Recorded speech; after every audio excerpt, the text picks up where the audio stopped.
Hello everyone, Madhu Melwala biology classes in bio studies coaching. मेरा अपना self coaching है, bio studies coaching centre. ठीक है, इसमें आज की वीडियो का फर्स्ट चैप्टर है 12th क्लास का first chapter, reproduction in organism. Reproduction in organism ये 1 मार्क क्वेश्चन के लिए, 2 मार्क क्वेश्चन के लिए इम्पॉर्टेंट है, लॉन्ग क्वेश्चन के लिए इम्पॉर्टेंट नहीं है। ठीक है, इस साल तो ये सिलेबस से डिलीट हो गया है और जो अब कमिंग 12th में बच्चे आए हैं उनके लिए ये वो इसको पढ़ेंगे।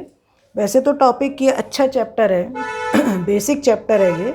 इसमें आज की वीडियो का टॉपिक है एनिमल ब्रीडिंग। एनिमल ब्रीडिंग की ब्रीडिंग जो होता है एनिमल में किस तरीके से होता है, तो इसमें एनिमल ब्रीडिंग 2 टाइप्स के एनिमल होते हैं। Animals are of 2 types. यहाँ पर 2 टाइप्स हैं, एक तो है सीजनल ब्रीडर्स और एक होते हैं कॉन्टिन्यूस ब्रीडर्स। सीजनल ब्रीडर्स का क्या मतलब है कि सीजनल ब्रीडिंग करेंगे। अब जैसे मान लो हाउस फ्लाई है, इंसेक्ट्स वगैरह होते हैं कि सीजनल ब्रीडर्स हैं। Reproduce at particular period of year.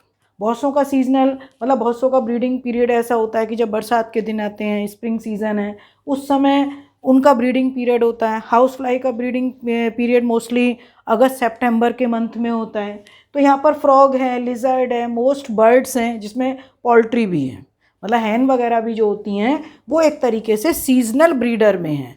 पर उनको एक तरीके से कैप्टिविटी में रखा जाए, कैप्टिव कंडीशन में रखा जाए उनको, एक तरीके से बंदियों की तरह कि जैसे हम उसको पाल रहे हैं एपीकल्चर प्रोसेस में, तब वो कैसे हो जाते हैं कॉन्टिन्यूस ब्रीडर। ध्यान रखना, पोल्ट्री के केस में है। यहाँ पर बहुत सारे एग्जाम्पल ऐसे हैं जो सीजनल ब्रीडर्स में आते हैं।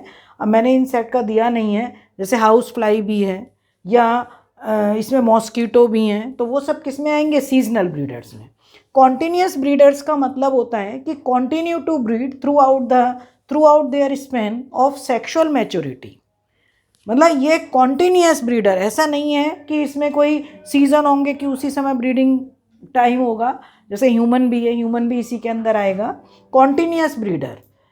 फॉर एग्जाम्पल कैटल है। अब पोल्ट्री का मैंने बता दिया। वैसे तो मोस्ट बर्ड्स हैं, जैसे पोल्ट्री ऑल्सो है, वो सीजनल ब्रीडर्स में होते हैं। पर कैप्टिविटी कंडीशन में अगर रखा जाए, इनको बंदी बनाकर रखा जाए, इनको हम पालते हैं, रेयरिंग करते हैं जो पोल्ट्री फार्म्स वाले हैं, तब ये किस में कन्वर्ट हो जाता है, कॉन्टिन्यूस ब्रीडर में। माइस, रैबिट, हनी बी, यहाँ पर हनी बी क्वीन, क्योंकि क्वीन ही एग लेइंग करती है। 2 टाइप के एग लेइंग करती है, फर्टिलाइज्ड एग और अनफर्टिलाइज्ड एग। जो फर्टिलाइज्ड एग होंगे, ये हनी बी की बात है, यहाँ पर 2 टाइप के एग लेइंग करती है, एक तो फर्टिलाइज्ड और एक होता है अनफर्टिलाइज्ड। फर्टिलाइज्ड एग से बनती हैं क्वीन एंड वर्कर्स। वर्कर्स होते हैं ये स्टेराइल और क्वीन होती हैं फर्टाइल। क्वीन क्या होती हैं, फर्टाइल।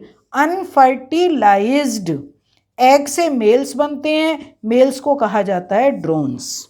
तो हनी बी क्वीन भी कैसी ब्रीडर है, कॉन्टिन्यूस ब्रीडर। ठीक है, अब मैंने यहाँ पोल्ट्री जो कैप्टिविटी कंडीशन है उसके लिए डाला है कि हैंस कॉन्टिन्यू टू ले अनफर्टिलाइज्ड और vegetative eggs through out the year, जिनको हम हर्बीवोर्स एग्स भी बोलने लगे हैं। Vegetative eggs through out the year, it is a commercial exploitation of faculty और रिप्रोडक्शन फॉर ह्यूमन वेलफेयर। ठीक है, तो यहाँ पर ये 2 टाइप के ब्रीडर्स हैं, seasonal breeder and continuous breeder. ठीक है, इसकी ये रिप्रोडक्शन इन ऑर्गेनिज्म, क्योंकि चैप्टर ये डिलीट हो गया था इस साल का जो बोर्ड एग्ज़ाम होंगे बच्चों के, पर अब जो न्यू सेशन आया है उनके लिए ये है, इसका पार्ट 1 है। और बहुत सारी जो वीडियोज़ हैं मेरी, उसमें उसके लिए टेलीग्राम लिंक को देखिए, उसमें काफ़ी वीडियोज़ हैं 11th के चैप्टर एंड 12th के चैप्टर। और जिन बच्चों को भी कोई डाउट्स है कमेंट बॉक्स में डालिए, अपने डाउट्स क्लियर कीजिए। ठीक है बेटा, ओके, थैंक यू।